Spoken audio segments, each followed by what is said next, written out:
قرآن کریم سے سائنس نکلتی ہے، قرآن کریم سے دینی علوم نکلتے ہیں، اور قرآن کریم ایسی مقدس کتاب ہے جس کے ایک ایک لفظ پڑھنے پہ 10 نیکیاں ملتی ہیں، اور 10 نیکیاں اور ہر نیکی جو ہے وہ 70 نیکیوں کے برابر ہے۔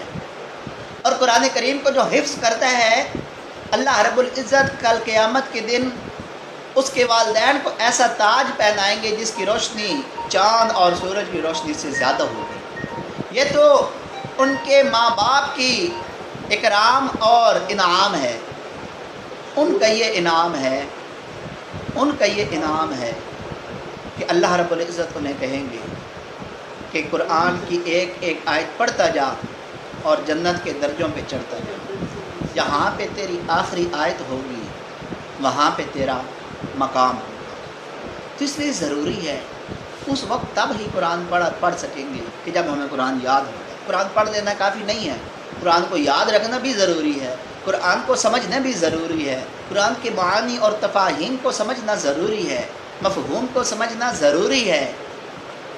اگر محض قرآن کو پڑھ لینا کافی ہے، خیر و برکت کا ذریعہ ہے، ایسے کوئی انکار نہیں ہے، لیکن میں جس طرح طوطا سارا دن یہی کہتا رہتا ہے کہ میں مٹھو چوری کھانی ہے کہ نہیں، تو اگر ہمیں اس قرآن کریم کو پڑھنا ہے، سمجھنا ہے، تو علماء کرام اہل علم لوگوں کے پاس جائیں، ان کی صحبت اختیار کریں، ان سے پوچھیں کہ یہ لفظ ہے اس کا کیا معنی ہے۔ حضرت موسیٰ علیہ السلام اور حضرت خضر علیہ السلام کی جو ملاقات ہے وہ بھی علم حاصل کرنے کے سلسلے میں تھی، جس کے اوپر پہلے میں نے ایک ویڈیو کے اندر گفتگو کی ہے جو میں نے ریکارڈ کرائی تھی۔ تو ہم علم حاصل کریں، علم کی جستجو کریں، علم کی تڑپ اپنے اندر لیے پھریں۔ صحابہ کرام تو ایک ایک حدیث تلاش کرنے کے لیے، ایک ایک حدیث سیکھنے کے لیے میلوں سفر کرتے، کئی دن لگ جاتے، اور پھر جا کر حدیث جو ہے وہ ان کو ملتی۔ فقہا کا یہی حال ہے کہ ایک ایک حدیث حاصل کرنے کے لیے، اور پھر راوی کا ثقہ ہونا، راوی کا صحیح ہونا، مجہول الحال نہ ہونا، یہ ساری باتیں یہ بھی ایک ویڈیو کے اندر موجود ہے کہ حدیث کی کون کون سی اقسام ہیں، جو آپ دیکھ سکتے ہیں اس چینل کے اوپر۔ اور یہ ساری باتیں امام ابو حنیفہ، امام احمد بن حنبل، امام شافعی، امام مالک، کتنے بڑے بڑے فقہ کے اساتذہ کرام ہیں، ان کے حالات زندگی پڑھیں، ان کی ہسٹری پڑھیں، انہوں نے کس طرح علم حاصل کیا اور انہوں نے فقہا کا درجہ پایا۔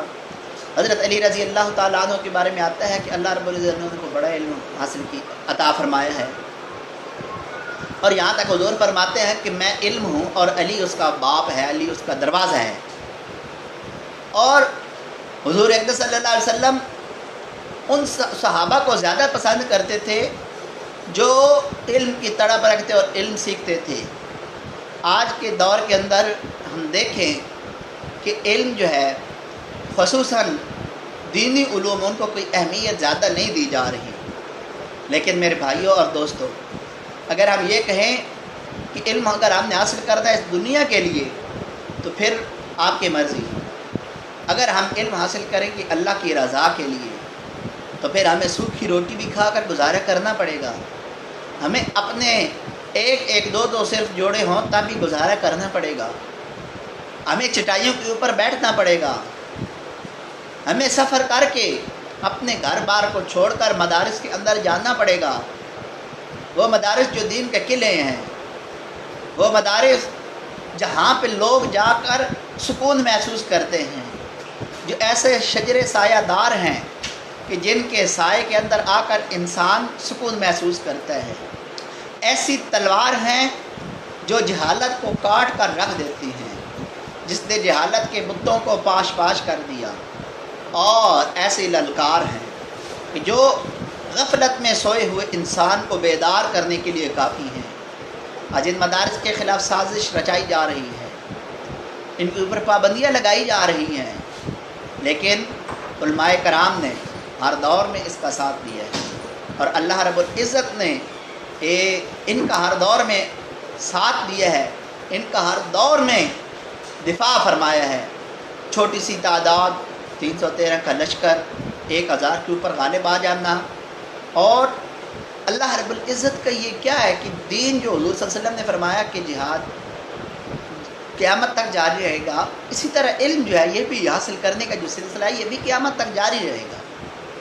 مسلمانوں کی اگر تاریخ دیکھی جائے تو مسلمانوں نے کتنی بڑی بڑی کتابیں لکھی، کتنی بڑی بڑی لائبریریاں جو تھی وہ مسلمانوں نے اپنے ہاتھوں سے بھر دی کتابیں لکھ لکھ کر.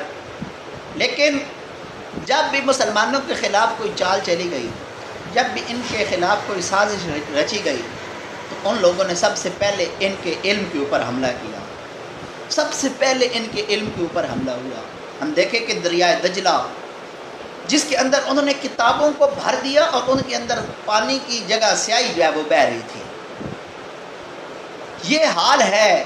وہ لوگ جانتے ہیں کہ ان کے پاس ایسی کتاب ہے، وہ لوگ جانتے ہیں ان کے پاس ایسا علم ہے جس سے یہ پوری دنیا کو مسخر کر سکتے ہیں، پوری دنیا کے اوپر حکمرانی کر سکتے ہیں. تو میرے بھائیوں اور دوستوں، ہم اگر یہ کہیں ہمارے اسلاف ایسے تھے، ہمارے اسلاف ایسے تھے، ہمارے بزرگوں نے بڑی محنتیں کی، ہمارے بزرگ جو ہیں وہ بڑے دین کے عالم تھے، فقہا تھے، لیکن ہم دیکھیں تھے آبا ہی تمہارے مگر تم کیا ہو. اقبال کہتا ہے نا کہ وہ آبا تو تمہارے تھے، اس میں کوئی شک نہیں ہے، لیکن تم کیا ہو؟ تم کیا ہو؟ اپنے گریبان کے اندر جھانکو، اپنے آپ کو دیکھیں کہ ہم نے میٹرک کیفے اور بی اے کر کے کیا کما لیا. اس سے آگے ہم کیوں نہیں جاتے؟ پی ایچ ڈی کیوں نہیں کرتے؟ بس بھی اسکالر کیوں نہیں بنتے؟ اگر صرف قرآن پڑھنا ہی کافی ہے، ناظر قرآن پڑھ کر بیٹھ جاتے ہیں لوگ، حفظ کیوں نہیں کرتے؟ اس کو سیکھتے کیوں نہیں؟ ترجمہ، تفسیر اور جو اتنی بڑی بڑی سیاست کی کتابیں ہیں وہ کیوں نہیں پڑھتے؟ آج میرے بھائیوں ہم دیکھیں من حیث القوم، یقین مانیں میں درد دل آپ کے سامنے رکھنا چاہ رہا ہوں. علماء کرام کے اپنے بیٹے جو ہیں وہ کالج اور یونیورسٹی کے اندر پڑھ رہے ہیں، لیکن ہم کہتے ہیں کہ جی آپ لوگ دین کی طرف آئیں، تو پھر کوئی کیسے دین کی طرف آئے گا؟ ہم جب اپنی اولاد کو دین کی طرف نہیں لائیں گے تو دوسرے کس طرح دین کی طرف آئیں گے؟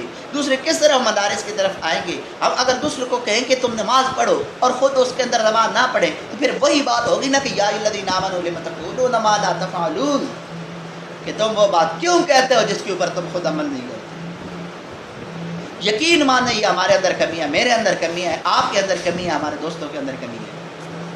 ہم نے اس کمی کو دور کرنا ہے.